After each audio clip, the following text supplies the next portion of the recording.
Halo teman-teman, selamat datang kembali di channel saya Belajar Bareng Burhan. Nah, teman-teman, video kali ini saya mau sharing sharing tentang gimana sih caranya supaya kita itu bisa jual murah gitu ya. Jual murah sebenarnya itu teman-teman, jual murah itu lebih susah dibandingkan jual yang teman-teman punya marginnya agak tebel gitu.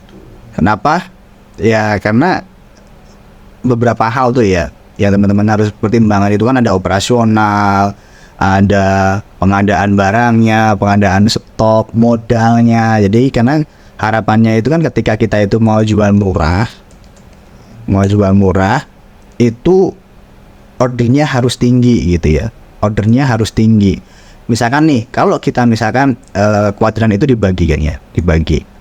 Nah, misalkan di sini adalah harga, kemudian yang di sini adalah penjualan.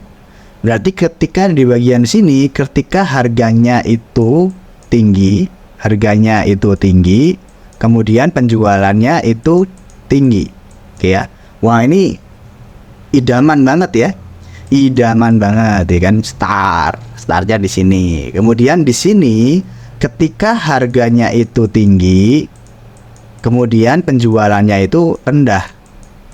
Nah, kalau yang ini wajar lah ya biasanya. Penjualan di sini itu maksudnya adalah jumlah order ya teman-teman ya, bukan nominal ya, tergantung lah ya. Kalau itu kan kalau nominal GMV-nya itu kan tergantung produk apa yang dijual kayak gitu ya. Maksudnya penjualan GMV secara rasio kayak gitu ya, secara rasio. Jadi persentasenya itu sama keuntungannya itu cukup rendah lah penjualannya kayak gitu ya, relatif rendah sebenarnya. Nah, kalau di sini biasanya memang wajar teman-teman kalau di online ya. Kalau di online tuh di sini wajar. Jadi memang mayoritas orang-orang yang harganya itu tinggi itu memang jumlah ordernya atau GMV-nya itu nggak bisa yang bombastis banget gitu ya. Biasanya kayak gitu, kecuali di sini. Nah, di sini itu biasanya orang-orang yang bisa masuk ke sini itu ya emang yang sudah branded gitu ya.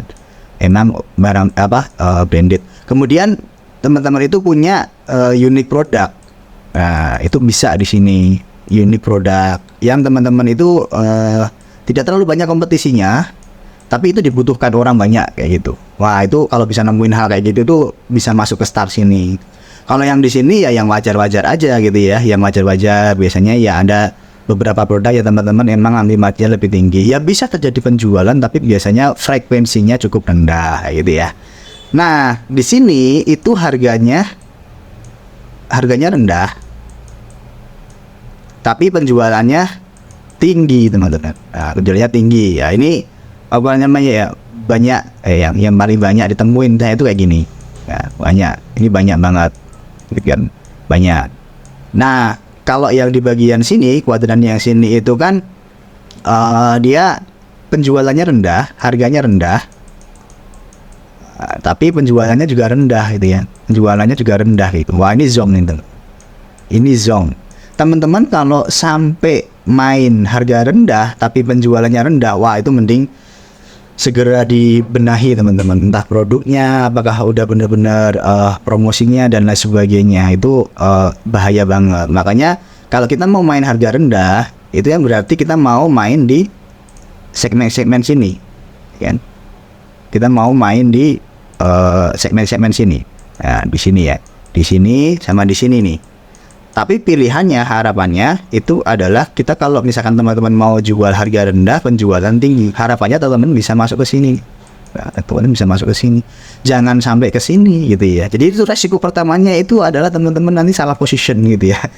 Salah position. Udah harganya rendah, paling rendah, untungnya kecil, penjualannya juga rendah. Wah, ini bahaya banget ya kan. Kemudian yang berikutnya itu yang perlu diwaspadai itu adalah pengadaan stoknya ya, pengadaan stok. Jadi ketika kita itu mau main di harga rendah, itu usahakan teman-teman itu punya leverage gitu ya. Punya leverage. Leverage-nya apa? Nah, beberapa hal yang tak temuin itu adalah misalkan nih, ada beberapa yang main temennya itu dia punya supplier tempo. Ya, supply tempo. Ini enak teman-teman. Teman-teman bisa main ke sini. Ya, bisa main ke bagian yang harga rendah sama pendapatannya tinggi. Kenapa? Karena di sini itu teman-teman butuh yang namanya cash flow cepat, uangnya muter, ya, uangnya muter. Kemudian atau kalau nggak emang teman-teman itu punya modalnya banyak. Nah, kalau modalnya banyak sih ya monggo-monggo aja ya, monggo-monggo aja untuk pengadaan barang. Teman-teman udah punya lokasinya, udah punya barangnya, pengadaannya banyak. Kemudian nanti untuk operasionalnya juga sudah ada biaya-biayanya kayak gitu ya. Jadi beberapa syarat ini tuh harus terpenuhi sebelum teman-teman itu mau masuk ke permainan yang harga rendah gitu ya. Kalau teman itu modalnya pas-pasan, ya kan, modalnya kecil, tapi istilahnya itu penjualannya juga belum tinggi, mending jangan dijual rendah dulu teman-teman. Nanti pusing pada saat stoknya kehabisan gitu ya. Jadi syarat untuk bisa main ini adalah ketika teman-teman itu mampu punya leverage untuk pengadaan barang sama mampu untuk operasional penanganannya gitu ya. Nah terus gimana sih sebenarnya rendah itu seberapa rendah? Nah rendahnya nggak boleh ngasal teman-teman. Yang namanya bisnis ya, kalau saya itu selalu selalu berfokus pada yang namanya ROE teman-teman. ROE ya. ROE. Nah, ROE itu adalah return on equity. Nah, maksudnya gimana? Maksudnya itu teman-teman tuh punya modal berapa, terus dalam 1 tahun itu jadi berapa gitu ya. Misalkan teman-teman itu punya modal 100 juta, kemudian dalam 1 tahun itu jadi 1 tahun ya, setelah setahun itu jadi 150 juta ya, 150 juta. Nah ini berarti kan keuntungan teman-teman itu berarti 50 juta. Maka ROE-nya itu sama dengan, itu kan jadinya 50 juta ini ya, return dari ekuitasnya berapa? Returnnya 50 juta dibanding dengan 100 juta gitu ya. Wah ini kan 50%. Oh 50% yo gede gede ya kan ya, segitu aja gede teman-teman, lumayan lah ya, lumayan gede gitu ya. Tapi harapannya meskipun teman-teman fokusnya di situ. Makanya orang-orang yang jual murah itu belum tentu rugi teman-teman, belum tentu rugi ya, ya. Mas nanti pajaknya gimana? Wah itu kan ngomongin pajak lagi teman-teman. Pajak itu tuh ada dua ya, ada pajak pembukuan, nanti untungnya kecil, dipotong pajak 0,5, padahal untungnya cuma 1%, 2%, berat dipajak gitu ya. Ada yang metodenya itu pencatatan gitu ya. Jadi teman-teman tuh apa ya, nggak usah sering nyirin orang-orang yang jual murah, nanti itunya pajaknya gimana gitu ya. Mungkin ada beberapa yang nggak bayar pajak gitu ya, tapi banyak juga teman-teman saya itu yang dia main murah dan dia itu tertib pajak teman-teman, tertib pajak. Jadi yang dia pajakin itu adalah dari laba bersih, bukan dari omset. Kan biasanya teman-teman tahunya itu kan omset, karena teman-teman biasanya kan pakainya final ya. Nah, final kan biasanya pakai pembukuan kan ya. Jadi pakainya omset final berapa, potong 0,5 dari omset kayak gitu. Jadi kalau yang orang-orang untungnya 2%, kemudian 1%, wah itu gimana caranya biar dia mau bayar pajak gitu. Makanya ada yang namanya pembayaran pajak berdasarkan laporan laba bersihnya dia berapa kayak gitu. Nah, nanti dia tinggal dihitung aja pajaknya berapa itu ya.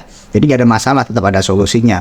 Kalau misalkan ini itu nggak disediakan, wah repot tuh orang-orang yang jualan beras, orang-orang yang jualan pulsa. Nah, pulsa itu teman-teman kalau beli pulsa 100.000 itu kadang-kadang untung cuma 1.000, 2.000 kan tuh bagian yang jualannya itu. Nah kalau 1.000 dari 100.000 itu cuma 1%, teman-teman. Kalau dipotong pajak 0,5 gimana buat operasional gitu nih, itu masih laba kotor loh ya. Ya misalkan 2.000 lah 2%, ya gitu. Jadi nggak mungkin dia pakai yang diambil final ya, dia pakai dari lambanya dia berapa nanti dibayarkan pajaknya gitu ya. Jadi dari sisi pajak juga nggak ada masalah. Dari sisi leverage sama dari sisi permodalan, kalau teman-teman punya uang atau teman-teman punya supply tempo ya, tapi ya pasti resikonya itu tinggi juga gitu ya, resikonya tinggi juga. Jadi syarat-syaratnya itu harus terpenuhi dulu gitu ya. Nah sekarang pertanyaannya itu juga nggak boleh murah asal murah gitu kan. Murah itu kan relatif teman-teman. Murah itu seberapa murah ya kan? How cheap is cheap gitu ya. Jadi ya teman-teman harus dihitung. harus dihitung. Misalkan pakai kalkulator sebenarnya nanti saya mau bikin ini sih ya, mau bikin perhitungan harga gitu ya. Ini baru apa namanya? Saya mau bikin produk baru namanya produk starter kit gitu ya. Nanti yang pertama itu ada di sini itu ada generator judul dan deskripsi yang sudah optimal SEO. Nanti pakai AI aja teman-teman ya. Teman-teman pakai AI aja. Nah sekarang teman-teman AI itu luar biasa ya. Nanti pertarungan ke depan itu ya seller online itu adalah seller yang pakai AI sama seller yang nggak pakai AI gitu. Ini namanya perubahan ya. Jadi dari Profesor Rila Kasali kemarin saya habis seminar gitu kan ya. Jadi change ya, perubahan yang akan terjadi ke depan itu kayak apa gitu ya. Nah, nanti teman-teman akan bertarung dengan orang-orang yang menggunakan AI itu. Wah itu teman-teman harus segera menyesuaikan juga karena kehidupan itu berubah-ubah.